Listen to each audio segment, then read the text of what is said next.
네, 자, 이어서 시장 상황 속에서 또 눈여겨볼 만한 종목들 함께 더욱더 살펴보도록 하겠습니다. 메리츠종금증권 광화문 금융센터의 신영목 이사 자리하셨습니다. 안녕하세요. 안녕하세요. 네, 반갑습니다. 자, 시장이 좀 계속해서 좀 출렁이다 보니까 종목 장세가 이어지는데 또 시장 상황을 봐서는 또 종목을 고르기가 참 힘든 것 같아요. 오늘은 또 어떤 종목을 가지고 오셨는지 궁금하네요. 오늘 이제 대림산업 네. 가지고 나왔습니다. 대림산업, 최근에 또 이슈가 있었던 종목이죠. 일단 네. 전체적인 섹터 자체가 건설업종이 최근에 좀 흐름이 좋고요. 건설 좋잖아요, 최근에. 네. 그러니까 워낙 오르지 않은 부분도 있긴 하지만 특히 이제 대림산업 같은 경우에는 다들 아시겠지만 이제 지난달 중순에 인적 분할, 물적 분할을 이제 하겠다고 얘기를 한 상태고요. 이번 인적 분할과 문적 분할의 핵심은 건설 부분을 그동안에 저평가되어 있던 건설 부분을 좀 부각시키겠다. 왜냐하면 그 대림산업의 전체 매출이라든지 영업이익의 절대적인 부분을 차지하는 게 건설 부분인데 여태까지 이게 연결로 이어지다 보니까 케미칼 부분이라든지 다른 연결된 자회사들의 어떤 실적 때문에 항상 대림산업은 타 건설사 대비했을 때 항상 저평가로 돼 있는 네. 상태였거든요. 그거를 이번 인적 분할과 문적 분할을 통해서 건설 부분을 따로 떼어내서 좀 제대로 된 평가를 받겠다는 그 좀 의지가 보이고요. 특히 이제 디벨로퍼 사업을 앞으로 이제 지향하려 하는데 좀 인적 분할과 물적 분할이 굉장히 필요한 거고 보시면 아시겠지만 이제 DL, ENC 이제 건설 사업 부분 그리고 케미칼 부분을 나눠서 이제 좀 약간 나눠가지고 이제 따로따로 이제 어떤 기업을 키우겠다는 의지가 있고요.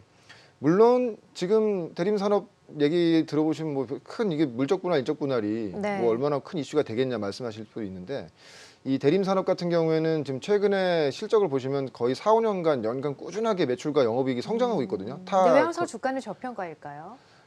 가장 네. 큰 이유가 이 그 잉여금을 많이 쌓음에도 불구하고 예. 배당 성향이 굉장히 안 좋았어요. 그래요? 배당률이 네. 항상 낮고 배당 성향이 안 좋았는데 그 가장 큰 이유가 미국의 ECC 사업을 하기 위해서 우리는 이 충당금을 우리는 이 그 유보금을 많이 쌓아야 된다. 왜냐하면 신규 사업을 하려면 돈이 많이 필요하기 때문에 그래서 항상 그 부분이 불만이었죠. 대림산업의 그 주주 구성을 보시면 네. 실질적으로 대림산업을 지배하고 있는 그 대림산업 같은 경우에는 한 23%의 지분을 지금 뭐 들고 있고요. 그리고 외국인 지분이 40% 정도가 되고 그리고 국민연금이 한 13% 되고 있습니다. 그러니까 19년도, 18년도에 한진칼이 어떤 지배구조 이슈 때문에 주가가 많이 올랐을 때 대림산업도 그때 많이 회자된 가장 큰 이유가 뭐냐면 외국인 행동주의 투자자를 할 수 있다. 왜냐면은 너무 배당도 안 주고 돈은 계속 버는데 주가는 안 좋다 보니까 그런 부분이 있었는데 아마 이번에는 그런 것이 좀 해소되지 않을까. 왜냐면은 사실 이번에 인적 분할, 물적 분할이 시장에서 굉장히 냉담했거든요. 네. 왜냐면은 돈 쌓아놓은 것도 기존 사업대로 하지도 않았고 그동안에 뭐 주주를 위한 어떤 주주 친화 정책도 펼치지 않은 상태에서 그럼 너희들이 또 이거 하고 싶은 걸 마음대로 과연 시장에서 하고 싶은 대로 시켜줄까? 그런 게 이제 의문점이 되는 것인데 네. 그 주총이 이제 12월 4일 날 열립니다. 아마 대림산업에서는 이번 분할과 물적 분할, 인적 분할을 성공적으로 마치기 위해서는 주주들의 찬성을 이끌어내야 되거든요. 그러게 된다고 했을 때 어떤 강력한 주주 친화 정책이 나올 수밖에 없다. 왜냐하면 만약에 그 어떻게 보면은 국민연금 13% 들고 있는 국민연금, 외국인 투자자 40% 정도 들고 있는데 반대해 버리면은 어떤 미래 지배구조 이슈라든지 미래 청사진이 완전히 깨지는 거기 때문에 네. 이렇게 되면은 보유한 현금을 가지고 좀 뭔가 좀 획기적인 당근책이 나오지 않겠는가. 나와야지만 주가가 좀 오를 수 있을 것 같아요. 당연히 정말 이제 그동안 저평가가 오랫동안 맞습니다. 지속되고 있어서. 네. 올해도 이제 영업이익이 되게 좋은데 근데 이런 시장이 좀 최근 시장이 약간 약세장이잖아요. 이런 시장 속에서 이런 저평가된 종목을 공략을 해도 괜찮을런지 강세장 속에서도 잘 못 갔던 이게 종목이잖아요. 지배구조 이슈가 있기 때문에 네. 항상 연말에 보면 예. 최근 2, 3년간의 그 주가 흐름 보면 연말 되면 항상 한진칼과 한진의 주가가 굉장히 좋았거든요. 최근에 주가 흐름도 보시면 아마 그 답이 나올 거예요. 특히 대림산업 같은 경우에도 이 배당 이슈와 그 행동주의 어떤 외국 기업의 어떤 행동주의 뭐 주주의 어떤 그런 주주 행동주의라든지 네. 특히 이번에 12월 4일 날 주총에서는 인적 분할, 물적 분할 성공적으로 끌어내기 위해선 강력한 당근책이 나올 수밖에 없겠죠. 예. 그 외에 지금 GS 건설이라든지 현대건설이라든지 지금 그동안에 주가가 횡보하다가 최근에 이제 살짝 고개를 든 상태거든요. 시크릿컬 네. 쪽에서 유일하게 못 움직이는 섹터죠. 그렇게 된다고 하면 업황 자체도 나쁘지 않을 뿐더러 이런 배당 이슈라든지 지배구조 배당률은 이슈가 얼마나 되나요? 배당률은 네. 사실은 1% 내외였기 때문에 굉장히 그렇게 낮았죠. 높진 않네요. 예, 맞습니다. 그러니까 계속 영업이익이 네. 좋아지고 돈은 쌓이는데 네. 뭐 주주를 위해서 쓴 게 없어요. 그러다 보니까 아마 이번 12월 네. 4일 또 왜냐면 시기도 되게 적절한 게 12월 4일 연말쯤이다 보니까 그렇게 되면은 대림 산업 자체적으로는 굉장히 좀 기존 주주들에게 좀 뭔가 좀 획기적인 당근책이 나오기 위해서는 그래요. 그런 이슈가 좀 모멘텀으로 작용하지 않겠는가. 과거에 또 봤을 때는 좀 확실하게 연말 되면 네. 그런 것들이 좀 나오기 때문에 좀 약간 연말에 좀 주의 깊게 보시는 것이 좋을 것 같습니다. 네, 정말 주가가 최근 뿐만이 아니라 계속 오랫동안 좀 지지부진한 종목이었습니다. 뭐 10만 원까지 가기도 했었지만 계속해서 저평가되어 있다 이런 분석만 좀 받았던 종목이긴 한데 뭔가 좀 주주 환원 정책이 나오지 않을까 살짝 기대감을 가져보면서 그래도 좀 접근이 가능하다라고 대림사는 말씀하셨고요. 두 번째 종목도 함께 들어보죠. 네, 풍산입니다. 네, 풍산. 일단 구리 가격이 또 맞습니다. 상승하고 있죠. 구리 가격이 네. 지금 상승을 많이 했고요. 예.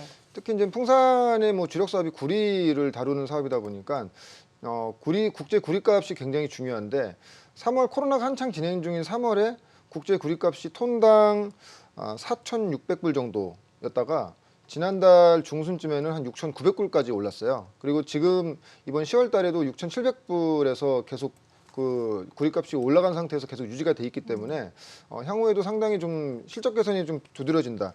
특히 2018년도에 영업이익 기준으로 했을 때는 한 1,000원, 1,050억 내외 수준이었고 19년도에는 좀 아무래도 발주가 많이 나오지 않고 구리값이 많이 하락하다 보니까 네. 영업이익이 한 400억 정도였는데 올해는 한 1,100억 정도가 예상이 되거든요. 특히 뭐 아시겠지만 구리는 그 인프라 투자에 필수적으로 들어갈 수밖에 없고 뭐 재생에너지 관련돼서 올해 주가들 많이 올랐는데 사실 인프라 투자에서 신재생에너지에 대한 투자가 이어지면 이어질수록 전력 케이블선이 또 많이 들어가야 되기 때문에 구리값은 올라갈 수밖에 없겠죠. 그리고 이 코로나가 한창 진행 중인 이 2분기, 3분기 때 네.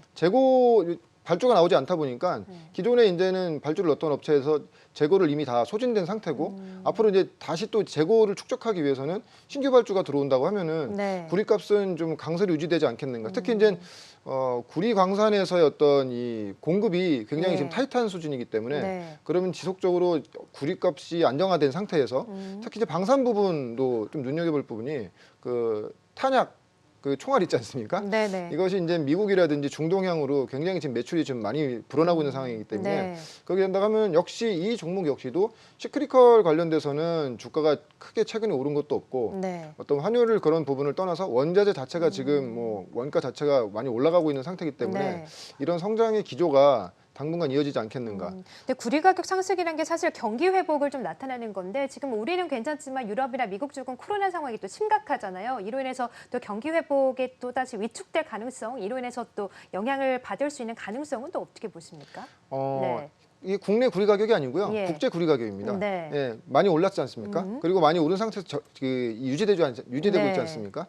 어떻게 됐건 간에 이 향후에 올 신재생에너지에 대한 투자, 전력 케이블 많이 늘어날 수밖에 없지 않습니까? 그렇게 된다고 하면은 지금 2, 3분기에 발주가 없었던 이 구리 재고가 이제 하반기나 내년 초부터는 다시 또 재고를 쌓기 위해서 발주가 된다고 하면 어떤 경기와는 상관없이 지금 약간 이제 좋아지는 그런 국면으로 가기 때문에 하반기를 좀 안전하게 좀 이런 시크릿컬 쪽에서 본다고 하면은 네. 풍산도 좀 눈여겨봐야 될 종목으로 보고 있습니다. 네, 자 3분기에는 또 시크릿컬 업종에 좀 주목을 해보자라고 하시면서 오늘 풍산을 가지고 오셨고요. 첫 번째 종목으로는 대림산업까지 한번 공략을 해보자라고 종목을 가지고 오셨습니다. 자, 지금까지 신영모 기사와 함께했습니다. 고맙습니다. 고맙습니다.